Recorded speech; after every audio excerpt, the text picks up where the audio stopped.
दोस्तों नमस्कार, जय हिंद, जय भारत। दोस्तों, मेरे भारत की खूबसूरती यही है कि यहाँ स्थित ऐसे ऐसे प्राचीन मंदिर हैं जिनकी जानकारी प्राप्त करके हम अपने आप को गौरवान्वित महसूस करते हैं।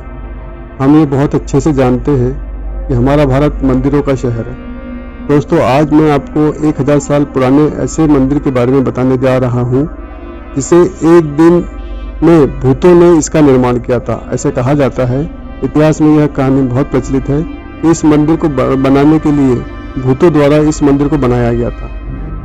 भारत के इतिहास में आपको कई प्राचीन मंदिर देखने को मिल जाएंगे जिनका निर्माण 1000 साल पहले किया गया था।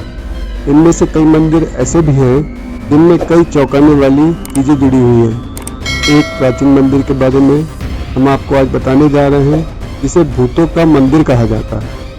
उस समय के राजा महाराजाओं द्वारा कई ऐसे मंदिर बनाए गए थे जिनकी प्राचीन दीवारें आज भी मजबूती के साथ खड़ी हुई हैं। इस मंदिर के पास जाने से वैज्ञानिकों को भी डर लगता है।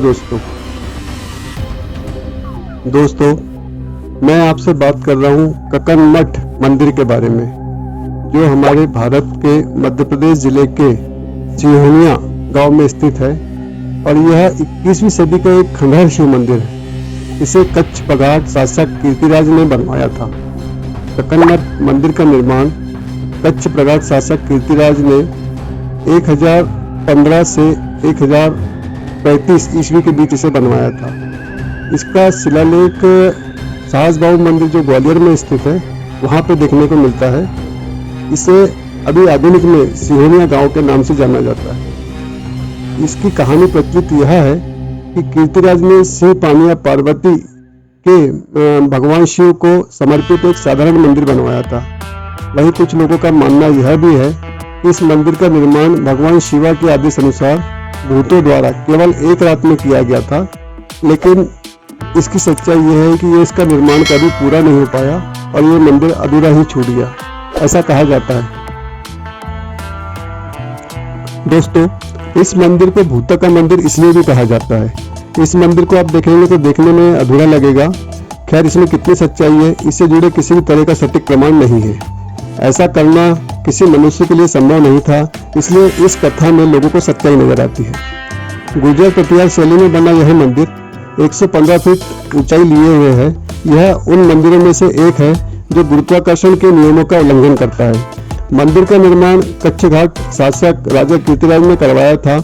ऐसा बताया जाता है कि कीर्तिराज राज की रानी ने भगवान शिव की बहुत बड़ी भक्त थी और आसपास कोई मंदिर नहीं होने के कारण राजा ने इसका निर्माण करवाया था और आसपास के क्षेत्र में शिव का यह सबसे अच्छा और पवित्र मंदिर माना जाता है। दोस्तों, उपासना करने के लिए बहुत पवित्र स्थान है, इसी वजह से राजा ने इस मंदिर का निर्माण कराया था। ऐसा प्रतीत होता है दोस्तों कि यहाँ पत्थरों को बेहतरीन ढंग से एक के ऊपर एक रखा गया है और आश्चर्यजनक तथ्य यह है दोस्तों कि इसमें कुछ चिपकाने वाला पदार्थ, पेस्ट या कोई चूना, गेरू, सीमेंट आदि का कुछ भी इस्तेमाल यहाँ पे देखने को नहीं मिलता है दोस्तों।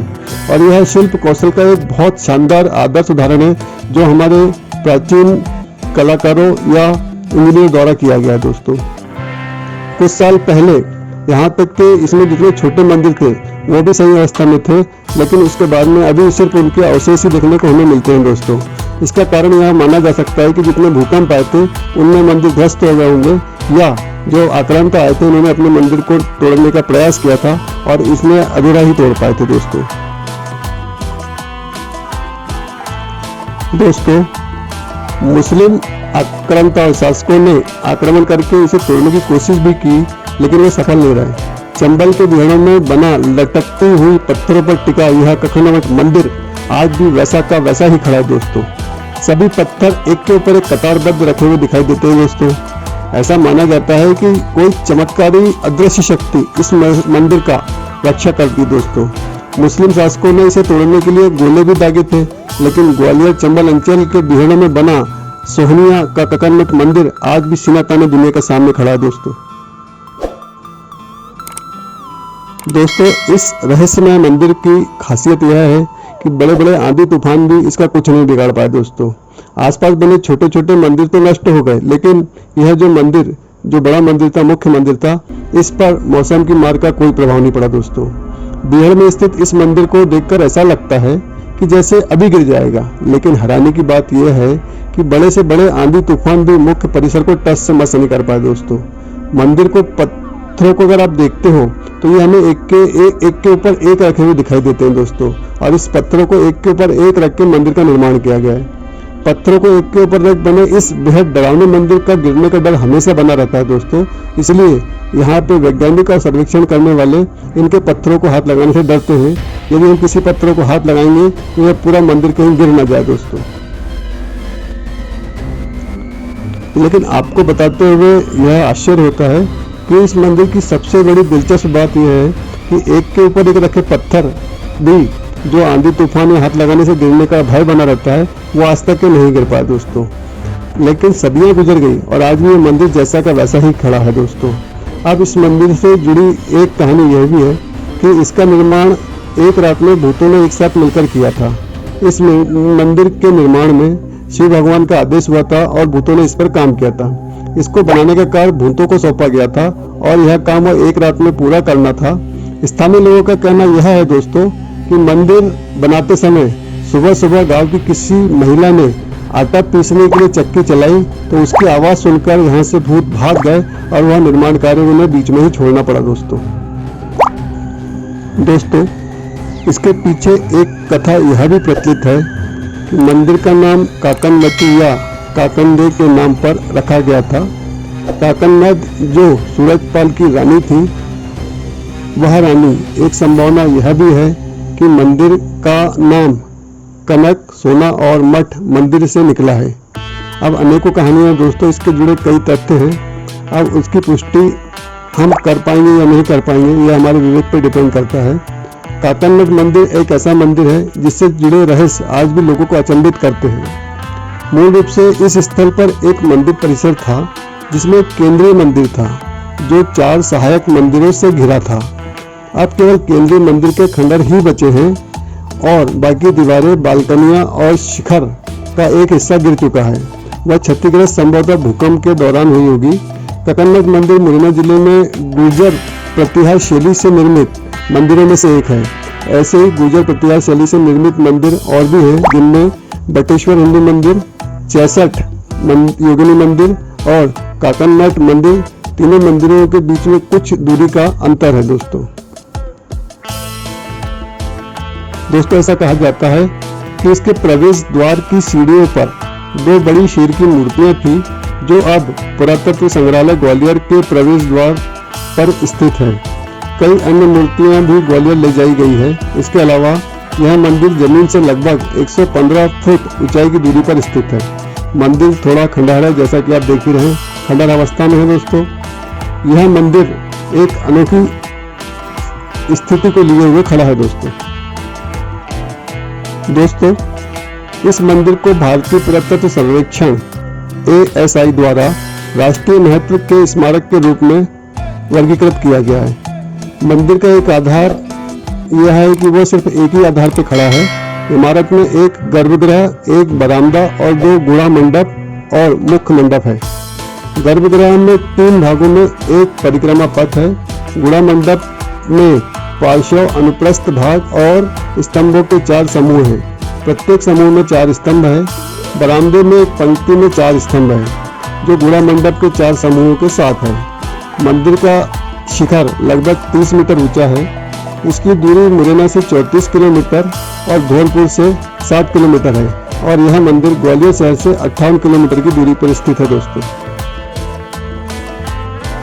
दोस्तों यह मंदिर एक प्राचीन मंदिर है और यह शिव भगवान को समर्पित है। भगवान शिव का यह मंदिर काफी ऊंचाई पर स्थित होने के कारण एक भव्य सुंदरता लिए हुए है। मंदिर में जाने के लिए आपको कुछ सीढ़ियों का इस्तेमाल करना पड़ेगा। इसके बाद भी आप मंदिर में स्थित शिवलिंग के दर्शन कर पाएंगे। कई मूर्तियां यहाँ पे टूटी हुई अवस्था में जैसा कि आप देख रहे हैं।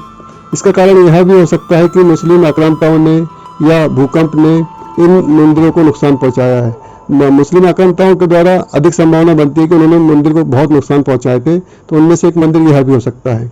1000 साल पुराने इस मंदिर में आपको हर तरफ हिंदू देवी देवताओं की मूर्तियां ही दिखेगी।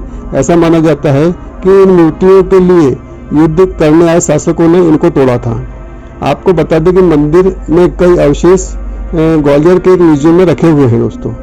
इस रहस्यमय मंदिर की खासियत यह ही है कि जो इसके बारे में सुनता है वो उसे जरूर एक बार देखना चाहता है दोस्तों। ककरमठ मंदिर की देखरेख अब भारतीय पुरातत्व संरक्षण विभाग कर रहा है दोस्तों, लेकिन अफसरों को यह डर रहता है कि अगर इस मंदिर को छेड़ा गया तो इसके गिरने की संभावना है, क्योंकि इसके पत्थर एक के ऊपर एक रखे हुए दिखाई देते हैं जो किसी भी प्रकार से जोड़े हुए नहीं है या किसी भी पदार्थ से उनको नहीं जोड़ा गया है। इसी वजह से उन्होंने इस मंदिर को सर्वेक्षण कार्य से दूरी बना ली। और दोस्तों, इस मंदिर के बारे में यह भी कहा जाता है कि इस मंदिर परिसर में जितने भी पत्थर पड़े हैं, अगर कोई उसे उठाकर ले जाता है तो मंदिर के दूसरे पत्थर के हिलने लगते हैं, जिससे कि पत्थर ले जाने वाला भयभीत हो जाता है और इसे वहीं पे वापस रख देता है। यानी दोस्तों, इस परिसर के अगर हम पत्थर को उठा के ले जाना चाहते हैं तो मंदिर में कंपन होने लगता है। ऐसा कहा जाता है कि अगर मंदिर से पत्थरों को अगर ले जाना चालू किया जाएगा तो मंदिर धराशायी हो जाएगा। इसलिए इसे जस के तस खड़ा हुआ है और यह दर्शकों के लिए एक बहुत ही पर्यटन स्थल है। इसलिए इस मंदिर को देखने के लिए यहाँ तांता लगा रहता है और बहुत से लोग इसको यहाँ देखने के लिए आते हैं दोस्तों, मैं अपने चैनल पावर ऑफ सनातन संस्कृति पर इस प्रकार आपके लिए उपयोगी अनसुनी अनदेखी अनकही जानकारी उपलब्ध कराता रहूँगा। यदि आपको जानकारी अच्छी लगी हो तो वीडियो को लाइक, शेयर, कमेंट और सब्सक्राइब जरूर करें। धन्यवाद।